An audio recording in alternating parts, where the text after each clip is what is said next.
Assalamualaikum warahmatullahi wabarakatuh. Tabi pun, selamat pagi anak-anak solih dan solihah.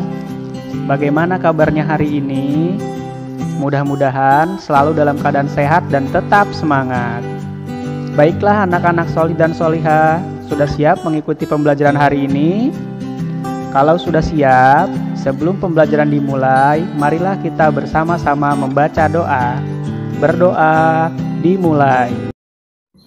Bismillahirrahmanirrahim.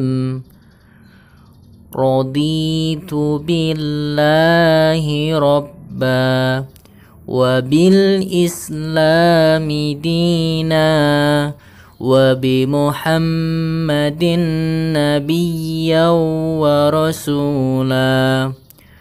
Rabbi zidni ilma warzuqni fahma. Amin ya rabbal alamin. Baik anak-anak solih dan solihah, hari ini kita akan belajar tentang materi penyajian data dalam bentuk tabel yang merujuk pada kompetensi dasar 3.6, yaitu menjelaskan penyajian data yang berkaitan dengan diri peserta didik dan membandingkan dengan data dari lingkungan sekitar dalam bentuk tabel, diagram batang, atau diagram garis. Bapak berharap setelah menyaksikan video ini, Ananda sekalian dapat menganalisis, memahami, dan menyajikan data dalam bentuk tabel. Baik anak-anak solih dan solihah, sebelum kita mulai memasuki materi hari ini, mari kita bersama-sama murojaah tentang tugas pada video minggu lalu. Silakan dibuka buku latihannya, kemudian simak pembahasan berikut ini dengan seksama. Nomor 1. Hasil tes matematika 14 orang siswa adalah 4, 5, 5, 6, 7, 8, 7, 6, 9, 7, 5, 9, 8, dan 7. Berapakah siswa yang mempunyai nilai di bawah rata-rata? Baik, pembahasan dan penjelasannya adalah: pertama-tama, kita urutkan terlebih dahulu data dari yang terkecil, yaitu 4, 5, 5, 5, 6, 6, 7, 7, 7, 7, 8, 8, 9, dan 9.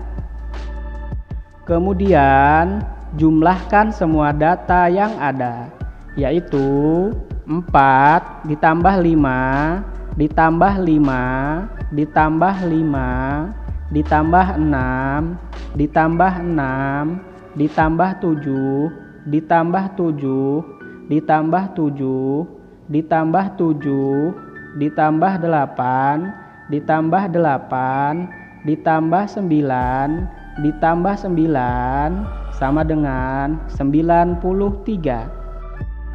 Kemudian kita masukkan ke dalam rumus mencari rata-rata, yaitu jumlah semua data dibagi banyaknya data. Maka rata-ratanya adalah 93 dibagi 14 sama dengan 6,6. Jadi jumlah siswa yang mempunyai nilai di bawah rata-rata adalah 6 orang, yaitu siswa yang memiliki nilai 4, 5, dan 6. Nomor 5. Data berat badan 13 orang anak dalam kilogram adalah 33, 35, 36, 30, 34, 35, 32, 35, 34, 31, 32, 35, dan 34. Hitunglah modus, median, dan mean dari data tersebut. Baik, penyelesaian dan pembahasannya adalah: pertama-tama, urutkan terlebih dahulu data dari yang terkecil, yaitu 30, 31, 32, 32, 33, 34, 34, 34, 35, 35, 35, 36, dan 36. Kemudian, jumlahkan semua data yang ada, yaitu 30 ditambah 31 ditambah 32 ditambah 32 ditambah 33 ditambah 34 ditambah 34 ditambah 34 ditambah 35 ditambah 35 ditambah 35 ditambah 36 ditambah 36 sama dengan 437. Selanjutnya, kita masukkan rumus mencari mean atau rata-rata, yaitu jumlah semua data dibagi banyaknya data. Maka mean sama dengan 437 dibagi 13 sama dengan 33,6. Selanjutnya, kita cari modus dan median. Maka, modusnya adalah 34 dan 35. Dikarenakan nilai tersebut sama-sama muncul 3 kali. Sementara itu, mediannya adalah 34. Jadi, modusnya adalah 34 dan 35. Kemudian mediannya adalah 34. Kemudian meannya atau rata-ratanya adalah 33,6. Bagaimana anak-anak solih dan solihah? Mudah-mudahan dapat dimengerti dan dipahami ya. Baik anak-anak solih dan solihah, saatnya kita masuk ke materi kita hari ini, yaitu tentang penyajian data dalam bentuk tabel. Data dalam bentuk tabel adalah data yang dibuat dengan kolom-kolom berisi nama data dan nilai data tersebut. Tabel dibedakan menjadi tabel baris kolom, tabel kontingensi, dan tabel distribusi frekuensi. Yang pertama yaitu tabel baris kolom.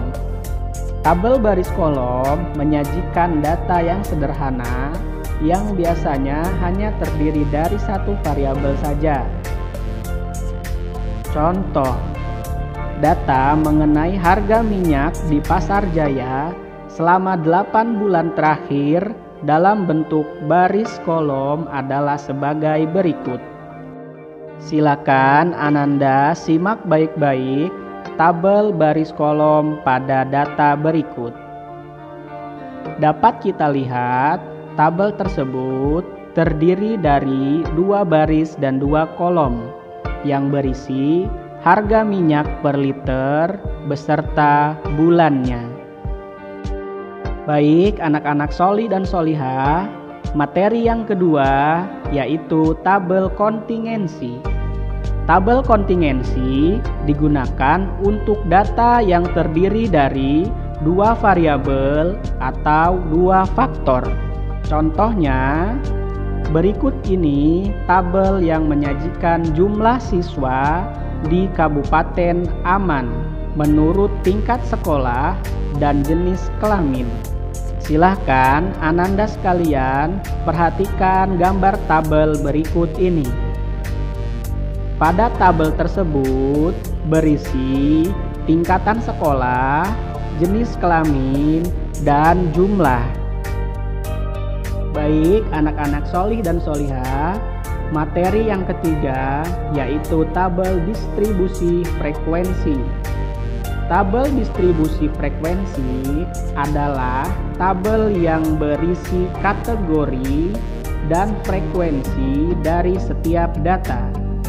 Tabel ini juga dilengkapi dengan turus. Contohnya, Nina menggulingkan sebuah dadu sebanyak 20 kali, kemudian mencatat hasilnya.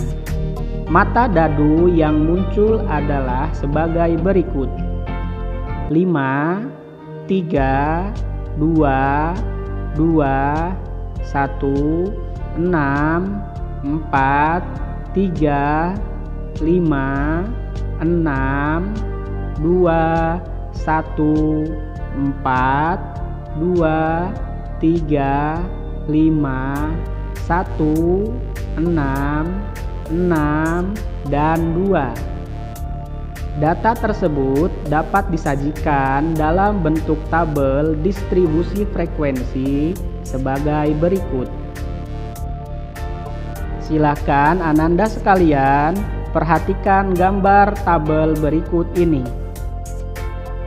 Pada tabel tersebut terdiri dari kolom mata dadu, turus, frekuensi, dan juga jumlah.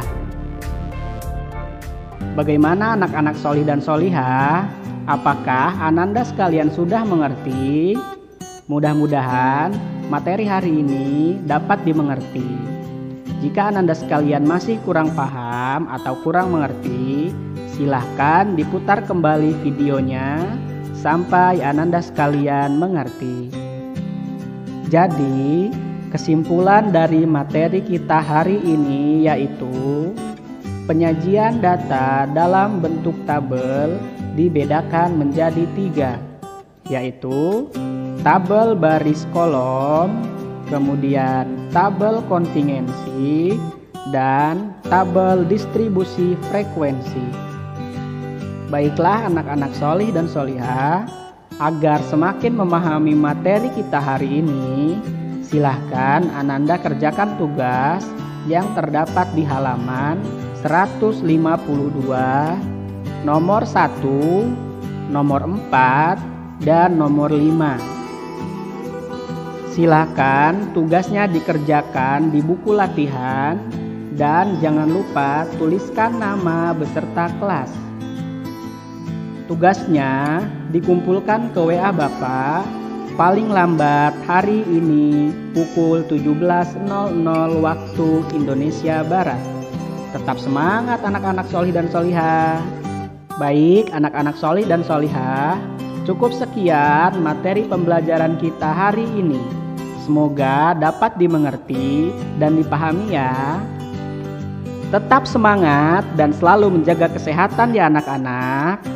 Terima kasih. Bapak akhiri. Wassalamualaikum warahmatullahi wabarakatuh.